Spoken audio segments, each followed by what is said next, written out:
Robotic milking machine. আজকের ভিডিওতে আমরা জানব আধুনিক খামার ব্যবস্থাপনার এক অসাধারণ প্রযুক্তি রোবোটিক মিল্কিং মেশিন নিয়ে, যেখানে মানুষ নয় বরং রোবট স্বয়ংক্রিয়ভাবে গরুর দুধ দোয়ায়। যন্ত্রের পরিচিতি। রোবোটিক মিল্কিং মেশিন হল একটি উন্নত প্রযুক্তির যন্ত্র যা গরুর শরীর চিনে নিয়ে সম্পূর্ণ স্বয়ংক্রিয়ভাবে দুধ দোয়ানোর কাজ করে।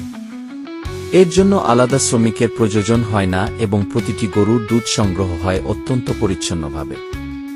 কিভাবে কাজ করে? এই মেশিনে থাকে উন্নত সেন্সর, ক্যামেরা ও রোবোটিক আর্ম। এক গরু যখন দুধ দোয়ানোর ঘরে প্রবেশ করে, সেন্সর তার পরিচয় শনাক্ত করে। 2 রোবোটিক আর্ম স্বয়ংক্রিয়ভাবে গরুর স্তন পরিষ্কার করে। 3 এরপর দুধ সংগ্রহের কাপ একে একে লাগিয়ে দেওয়া হয়। 4 দুধ সংগ্রহ শেষে মেশিন কাপগুলো খুলে নেয় এবং জীবাণুমুক্ত করে। 5 পুরো প্রক্রিয়া চলে মাত্র কয়েক মিনিটে। যন্ত্রের সুবিধা। রোবোটিক মিল্কিং মেশিন ব্যবহারের কিছু উল্লেখযোগ্য সুবিধা হল: 1 শ্রমিক খরচ অনেক কমে যায়।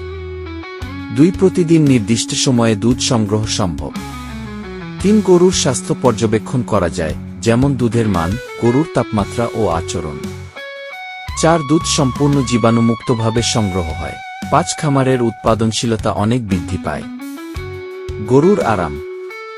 এই মেশিন এমনভাবে তৈরি যে গরু নিজে থেকেই দুধ দোয়ানোর ঘরে প্রবেশ করতে চায়, কারণ এখানে গরু খাবারও পায় এবং পুরো প্রক্রিয়ায় কোনো কষ্ট পায় না।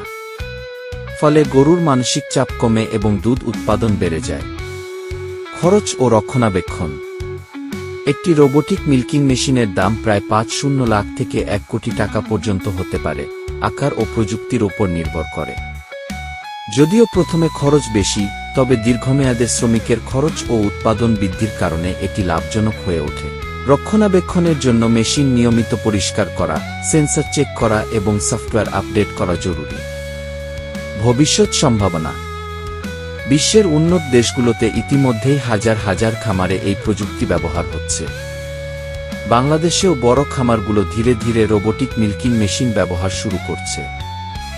ভবিষ্যতে খামার ব্যবস্থাপনায় এটি হবে এক বৈপ্লবিক পরিবর্তন। সংক্ষেপে বলা যায়, রোবোটিক মিল্কিং মেশিন হল আধুনিক কৃষির এক অনন্য উদাহরণ। এটি শুধু শ্রম বাঁচাচ্ছে না, বরং দিচ্ছে মানসম্মত দুধ এবং বাড়াচ্ছে খামারের লাভজনকতা। ভিডিওটি ভালো লাগলে লাইক দিন, শেয়ার করুন এবং কৃষি বিষয়ক আরও ভিডিও পেতে আমাদের চ্যানেলটি সাবস্ক্রাইব করতে ভুলবেন না। ধন্যবাদ।